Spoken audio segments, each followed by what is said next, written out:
Are we on the cusp of the world's first war in space? Yes, this is space we are talking about. The head of U.S. operations for the U.S. Space Force has warned that China has mastered the use of directed energy, radio frequency, and other such advanced weapon systems that he claims threaten the U.S. activities in space. Now, these statements were made by General B. Chance Saltzman before the United States-China Economic and Security Review Commission. Saltzman, the chief of U.S. space operations, further emphasized that China has been more productive in using its resources, and according to the general, that has been a major oversight on behalf of America.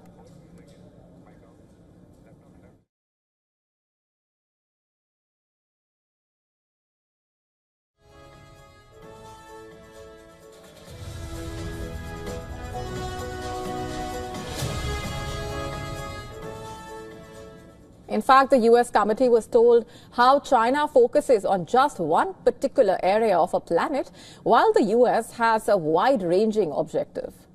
Comparing China's space objectives to China's increasing naval presence in the Asia-Pacific region, that allows China, and I'm quoting him here, to be the most dangerous and so fast, quote-unquote. It was further realized that the United States needs to change its perception about space, looking at it from a more military point of view rather than just for resources. Another major oversight pointed out before the commission, and perhaps the most significant one, is that China has invested in 6 weapon categories, something that he said the United States is not doing. And what exactly are these weapons? They can basically be categorized into types of weapons, one being ground-based and others being space-based, all of which are armed either by directed energy weapons, radio frequency weapons, or kinetic energy weapons. But why exactly is America not being able to develop all such weapons? According to Saltzman, it is due to lack of resources and the United States having an overly restrictive policy. That's not just preventing the U.S. from achieving space superiority, but also putting it in a position that it cannot combat an opponent's space weapon or destroy their space power. But here's the caveat. Saltzman was not the only Pentagon official making such statements. General Christopher Cavoli, commander of the U.S. European Command and Supreme Allied Commander Europe, also sharing similar views for the need of urgency in military domination in space before a U.S. Senate Armed Services Committee. Now, these developments don't come in isolation, and that's the greater important part.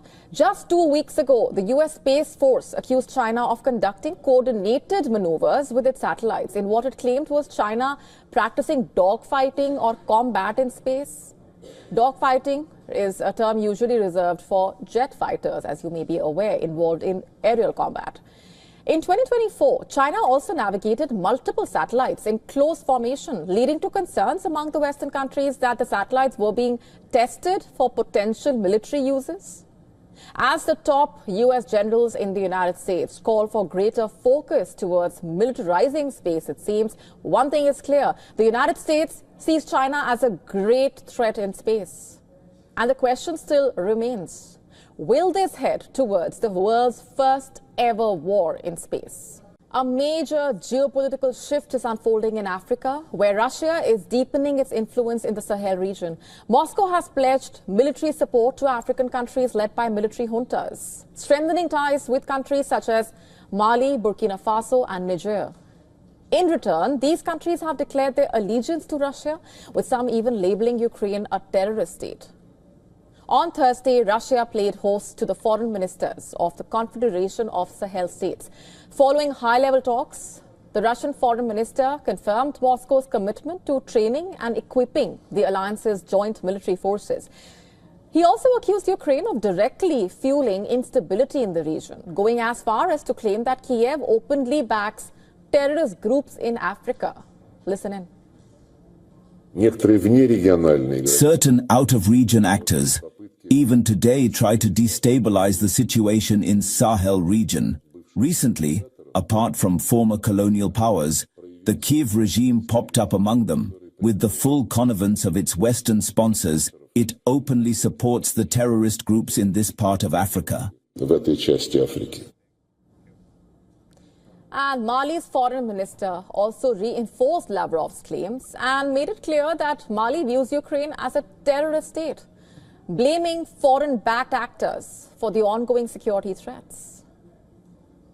We have common views on fighting insecurity and terrorism in our region, which is supported by foreign state sponsors and regional actors from our area, which continues to serve as a rear base and support terrorism, which we need to fight against. It includes Ukraine at your doorstep here, which we consider simply a terrorist state.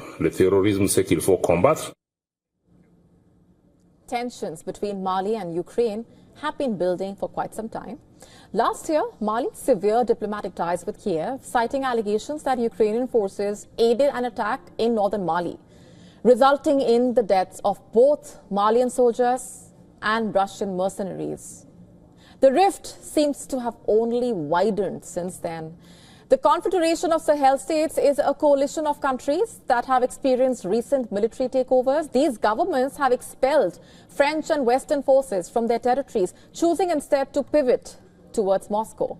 Facing threats from Al-Qaeda, the Islamic State and various separatist movements, these countries reportedly see Russia as a more reliable security partner. And Moscow has seized the opportunity, capitalizing on strained ties between the Sahel and the West. The Russian military contractors have embedded themselves in the region, offering security services in exchange for access to mineral wealth, reportedly. This arrangement has further cemented Russia's foothold in Africa's resource-rich territories. Lavrov emphasized that Russia will help form a joint military force for Sahel countries, adding that the Russian military advisors are already on the ground, providing training and strategic guidance. On my part, I have stressed Moscow's readiness to promote in all the ways possible the build-up the potential of the joint forces of the Sahel states, increase of their combat capabilities when it comes to national armed forces of each of the three countries. It also deals with the training of the military personnel and law enforcement officers. With the Sahel countries embracing Moscow's support, Africa's geopolitical landscape is undergoing a significant realignment, it seems. It was a night of fire in Ukraine's Kharkiv as the Russian drone attack ripped houses and triggered fires across the city. At least 4 people were killed and 35 others were injured in the attack, including children. The northeastern city of Ukraine has continuously come under Russian fire, even amid peace talk efforts. There was a hit on a densely populated residential area. Many residential buildings are damaged. Around 30 buildings are damaged. Private houses are damaged too. Kharkiv, which is Ukraine's second biggest city, has been subject to nearly nightly Russian drone attacks in the past week, in fact, including an hour-long barrage on the evening of the 2nd of April. And in the early weeks of the war, Kharkiv withstood the advance of Russian forces as the Russian troops pulled away from Kiev and focused on Ukraine's east. Kharkiv became a frequent target of air attacks. Meanwhile, both Russia and Ukraine have accused each other of attacking energy facilities despite a temporary truce on hitting energy sites.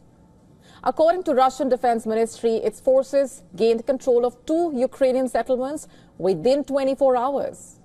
It also claimed to have struck Ukrainian military aviation rocket industry facilities, drone production workshops, as well as ammunition depots. At the same time, Russia also accused the Ukrainian forces of deliberately attacking Russian energy infrastructure 4 times, which led to disruptions in the civilian energy supplies across multiple areas. The Ukrainian armed forces said that the Ukrainian military has always adhered to the agreement and has allegedly strictly limited its attacks to Russian military targets. They claimed that, in contrast, Russia had repeatedly attacked Ukrainian energy facilities located in Kharkiv, Kherson and other parts. Remember, after separate talks with US delegations in late March, Russia and Ukraine had agreed to come up with measures that would basically help implement a 30-day ceasefire on energy infrastructure. But so far, both the sides seem to have violated that agreement. The Russian drone barrage also seems to have struck Kiev region today in the town of Brovary. The attack resulted in damages in which 2 people were reportedly injured. A car dealership filled with cars had extensive damage. Ukrainian air defense units saying that its mobile drone hunting groups shot down 42 of 78 Russian drones overnight. Ukrainian military also reportedly used electronic warfare to redirect or spoof another 22 drones. On the same day, explosions from a Russian mass drone attack were reported in Ukraine's Dnipro. 3 people were reportedly injured in the attack on the city. Further south, Ukraine's Zaporizhia region was also hit with at least 7 drones that had attacked targets in the region, injuring 1. One of Indian cinema's most celebrated veterans, Manoj Kumar, has passed away at the age of 87. Known for his deep-rooted patriotism and emotionally driven performances, the actor leaves behind a cinematic legacy that has inspired generations. Here's a look at his remarkable journey on screen. His breakthrough came in 1967 with the iconic film Upkar, which earned him the beloved title of Bharat Kumar. Manoj Kumar not only starred in the film but also directed it. Inspired by then Prime Minister Lal Bahadur Shastri's slogan, Jai Jawan, Jai Kisan, Upkar became a patriotic milestone in Hindi cinema. Further, in 1974, he delivered yet another socially impactful hit, Roti Kapda Aur Makan. The film tackled pressing issues like unemployment, corruption, the fight to preserve one's dignity. Manoj Kumar played an honest man struggling to support his family, while Amitabh Bachchan appeared as Vijay. This film was also written and directed by Manoj Kumar. His performance in Shaheed, a stirring biopic on freedom fighter Bhagat Singh, firmly established him as the face of patriotic cinema in India. But Manoj Kumar was not confined to one genre. In 1964, he starred in the haunting thriller Wo Kaun Thi. Opposite Sadhana, he played a doctor caught in a gripping web of mystery and suspense. His performance showcased his versatility as an actor. The star wore the writer-director's hat once again for sure. A deeply moving story about a father's unwavering determination to help his mute son speak. The film struck an emotional chord with audiences and is still remembered as one of his most heartfelt works. And then came the 1965 suspense classic Gumnaam, where Manoj Kumar played a man stranded on a mysterious island. With its unexpected twists and gripping narrative, the film remains a fan-favorite thriller even today. And finally, though the spotlight was on Raj Kapoor in the 1970 classic Mera Naam Joker, Manoj Kumar's role brought emotional depth and nuance to the film, to say the least. His brief but memorable appearance earned him critical acclaim. Manoj Kumar's contribution to Indian cinema goes far beyond the screen. His work reflected the pulse of a country, touching the hearts of millions. His legacy will continue to live on through his timeless films.